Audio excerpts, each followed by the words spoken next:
Social మీడియాలో ఒక controversy నడుస్తుంది. యూఎస్ డిస్ట్రిబ్యూటర్ 3 సినిమాలకి ఇప్పుడు same.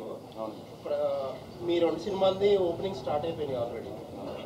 Game changer and Daaku Maharaj అనఫిషియల్గా ఓపెన్ చేశారు. డాకు మహారాజ్ కొన్ని ఎక్స్ట్రీ స్క్రీన్స్ మేము ఇంకా అఫీషియల్గా ఓపెన్ చేయలేదు. ఏంటి డిస్ట్రిబ్యూటర్ మీద కొంతమంది ఏంటంటే మెగా ఫ్యాన్స్ పర్టికులర్గా గేమ్ చేంజర్ కంటే కూడా డాకు మహారాజ్ ప్రయారిటైజ్ చేస్తున్నారు, కొన్ని ఎక్స్ట్రీ స్క్రీన్స్ కానీ ఇంకోటి కానీ అని చెప్పి అంటున్నారు.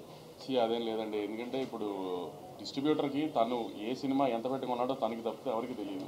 సో దేన్ని ప్రయారిటైజ్ చేసుకుని దేనికి ఎలా చేసుకోవాలో తన ప్లానింగ్ తనకు ఉంటుంది కదా. ఫ్యాన్స్కి వాళ్ళకు ఉండే ఎక్సైట్మెంట్ వాళ్ళకు ఉంటుంది. కొంచెం ఇంకా ఇది ఓపెనింగ్ లేదని స్లోగా ప్రాసెస్ చేసుకుని అన్ని స్క్రీన్స్ ఓపెన్ అవుతాయి. గేమ్ చేంజర్ 10th హ్యూజ్ రిలీజ్తోనే ఓపెన్ అవుతుంది, హ్యూజ్ నెంబర్స్తోనే ఓపెన్ అవుతుంది. దాని తర్వాత మా సినిమా, దాని తర్వాత వెంకటేష్ గారి సినిమా అన్నీ అలానే ఓపెన్ అవుతాయి. ఏం ప్రాబ్లం ఉండదు, అన్ని ఈక్వల్ స్క్రీన్స్ వస్తాయి. అదే ఆర్డర్, ఫస్ట్ గేమ్ చేంజర్, తర్వాత మీ సినిమా, తర్వాత వెంకటేష్. నేను రిలీజ్ ఆర్డర్ చెప్పానండి. చిరంజీవి గారితో చేశారు, ఇప్పుడు బాలకృష్ణ గారితో చేశారు. ఇద్దరిలో ఏం గమనించారు?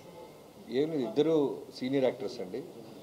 వెల్ డిసిప్లైన్, వాళ్ళ దగ్గర నేర్చుకోవాల్సిన డిసిప్లైన్ ప్లస్ ఫోకస్ చేయటం, చేసే వృత్తి పట్ల రెండు ఈక్వల్ కామన్ పాయింట్స్ ఉంటాయి.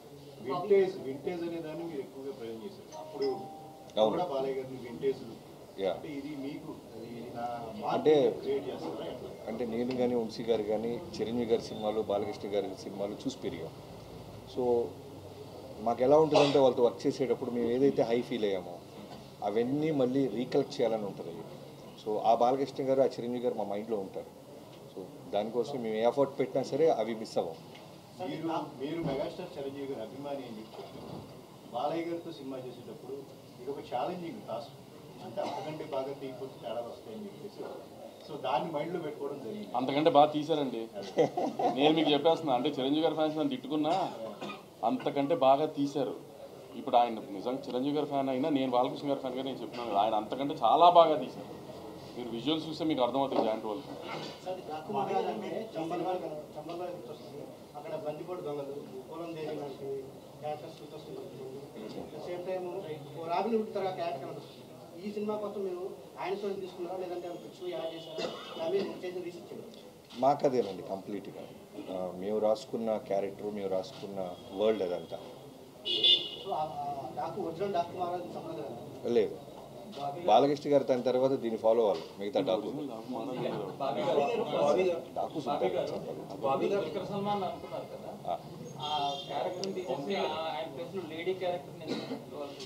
ఆ కథ వేరండి. యాక్చువల్గా ఇనీషియల్గా చాలా కథలు అనుకుంటాం కదా పూజకు ముందు. సో ఆ కథలో వన్ ఆఫ్ ద కథ అది. పూజ తర్వాత జరిగిన కథ ఇది.